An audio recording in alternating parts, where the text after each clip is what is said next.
El ejercicio 4, ¿de acuerdo? En el cual se introduce un concepto nuevo que es el concepto de ángulo límite. Se tiene un prisma rectangular de vidrio de índice de refracción 1,48. Este es el prisma rectangular de ese índice de refracción, N1. Del centro de su cara A, esta es la cara A, la parte de abajo, de aquí, del centro, ¿de acuerdo? Se emite un rayo que forma un ángulo alfa con el eje vertical del prisma. Es decir, se emite un rayo de aquí y forma ese ángulo alfa con el eje vertical del prisma. ¿Vale? La anchura del prisma son 20 centímetros, estos son 20 centímetros y la altura son 30 centímetros. 30 centímetros, 20 centímetros. ¿Vale? Dice, si el medio exterior es aire, es decir, n sub 2 vale 1, ¿de acuerdo? ¿Cuál es el máximo valor de alfa para que el rayo no salga de la cara B? ¿De acuerdo? Pues fijaos, resulta que los ejemplos que hemos visto hasta ahora, en todos ellos el índice de refracción del medio inicial era menor, que era siempre aire, que el del medio 2, que era vidrio o agua. Aquí sucede lo contrario, aquí el índice de refracción 1 es mayor que el 2. Entonces, ¿qué es lo que va a ocurrir con el rayo refractado? Pues que no se va a acercar a la normal como ocurría en los otros casos, sino que ahora en este caso se va a alejar, ¿de acuerdo? Se va a alejar de la normal. Cuanto más abierto sea este ángulo, más abierto va a ser el ángulo de refracción, ¿de acuerdo? Vamos a dibujar aquí algunos rayos, posibles rayos refractados, ¿de acuerdo? Podría ser este, podría ser este, ¿vale? Es decir, aquí tenemos el ángulo de refracción o el ángulo de refracción. Llega un momento en el cual este es tan grande que el rayo refractado directamente no se refracta, o dicho de otra manera, su ángulo de refracción sería de 90 grados, ¿de acuerdo? En ese caso es como si se refractase con 90 grados de ángulo de refracción, pero luego no ocurre eso, lo que ocurre es que se refleja completamente, no se producía refracción. Pues ese ángulo es el ángulo límite. ¿Cómo se calcula? Pues mediante la ley de Snell, ¿vale? Que ya sabemos que dice que n1 seno de I es igual a n2 seno de R, ¿vale? En el caso de que I sea el ángulo de refracción, el ángulo límite, perdón, n sub 1 seno del ángulo límite, que se pone así con esta letra griega, es igual a n sub 2 seno el ángulo de refracción valdría 90 grados, ¿vale? Es como si se refractase con 90 grados. No se puede refractar con 90 grados porque eso significaría que iría por ahí, por la superficie de separación, lo que hace es que no se produce refracción, ¿vale? Se produce reflexión completa. Esto ya sabemos que vale 1, entonces nos queda que el seno de ese ángulo límite es igual a n2 partido n1, ¿vale? n2 es 1, n1 vale 1,48. ¿Veis por qué tiene que ser mayor n1 que n2? Si fuese al revés nos saldría un seno mayor que 1, eso no puede ser, ¿de acuerdo? Pues 1 entre 1,48, 0,0675, 76 con tres cifras significativas, punto y coma. Luego el ángulo límite es igual inversa seno de esa respuesta 42,5 grados, ¿vale? Ese ángulo límite es este de aquí. Nos piden este otro, ¿de acuerdo? ¿Cómo podemos calcularlo? Pues hay muchas formas de calcularlo, pero básicamente una de ellas sería que esto es un triángulo y sabemos que todos los ángulos del triángulo suman 180, luego alfa será 180 menos 90 grados de este de aquí, menos el ángulo límite 42,5 grados, ¿vale? Pues 180 menos 90 menos 42,5, 47,5 vale alfa, ¿de acuerdo? Como máximo, ¿no? Como dice el enunciado, como máximo. ¿Por qué? Porque si alfa fuese más grande, ¿vale? Por ejemplo, para este caso, vamos a dibujarlo aquí, aunque va a quedar un montón de rayos, pero bueno, vamos a dibujarlo. Si alfa fuese más grande, ¿de acuerdo? Resulta que entonces el ángulo de incidencia es más pequeño que el ángulo límite. Entonces sí se refractaría, ¿de acuerdo? Pasaría, pues sería capaz de escapar del vidrio, ¿de acuerdo? Pues por ejemplo, así, ¿de acuerdo?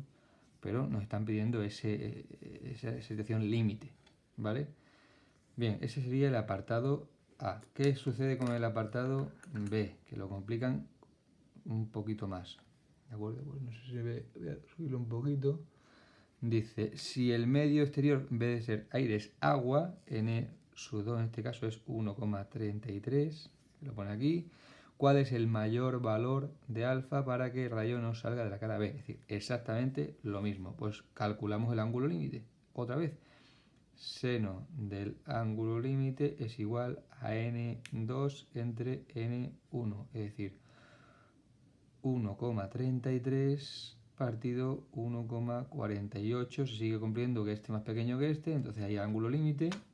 1,33 entre 1,48, no, 148 no, 1,48, 0,0899 sería el seno, punto y coma, ese ángulo límite, la inversa del seno son 64 grados, redondeando, ¿no?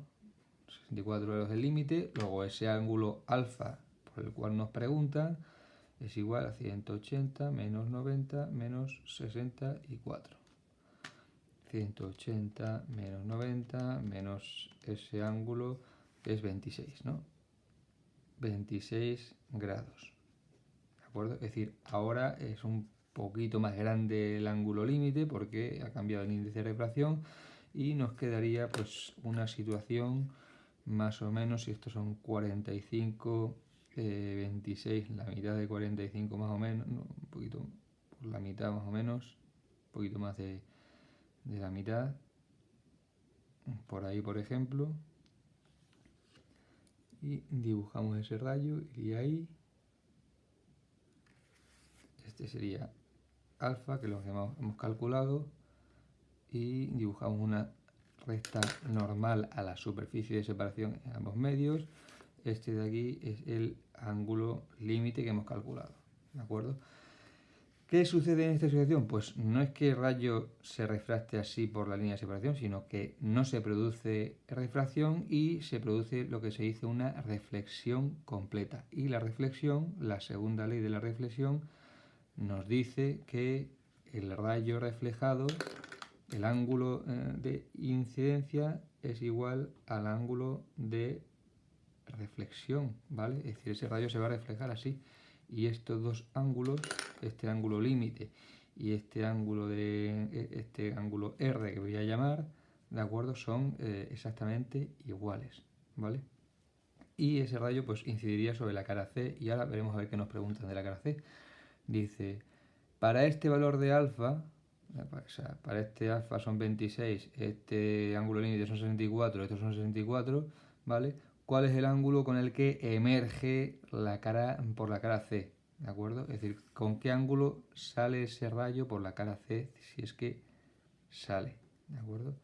Vamos a dibujar aquí otra recta normal a la superficie, ¿vale? Y aquí tenemos ahora que el ángulo de incidencia es este de aquí y el ángulo de refracción, pues ese rayo, vamos a dibujarlo aquí, ese rayo lo que se va a hacer es alejar de la normal, si es que sale, vamos a olvidarnos de que está este prisma aquí, esto ya no valdría, ¿vale? Y este sería el ángulo que nos están pidiendo, ¿vale? Pues aquí este vamos a llamarlo incidencia 2 y este lo vamos a llamar refracción 2, ¿de acuerdo? ¿Cuánto vale este ángulo? Pues lo podemos sacar fácilmente. Si esto vale 64 grados, esto es un triángulo, pues el ángulo incidencia 2 es igual a 180 menos 90 menos 64, que es lo mismo de antes, 26 grados, ¿vale? Eso vale 26 grados, igual que este aquí, igual que este alfa, ¿vale? Y ahora, ¿cuánto vale el ángulo de reflexión 2? Pues aplicamos la ley de Snell, ¿no? N1 seno incidencia 2 es igual a N2 seno de incidencia reflexión 2, ¿vale? 1,48 por seno de 26 grados es igual a 1,33, que es el agua, por el seno de el ángulo de reflexión 2, ¿vale? Seno del ángulo de reflexión 2 va a ser lo que sea, punto y coma, ángulo de reflexión 2, lo que sea, pues lo calculamos. Sería 1,48 dividido entre 1,33 por el seno de 26 grados, ¿vale? Me sale... A ver, voy a repetirlo otra vez porque yo creo que está mal.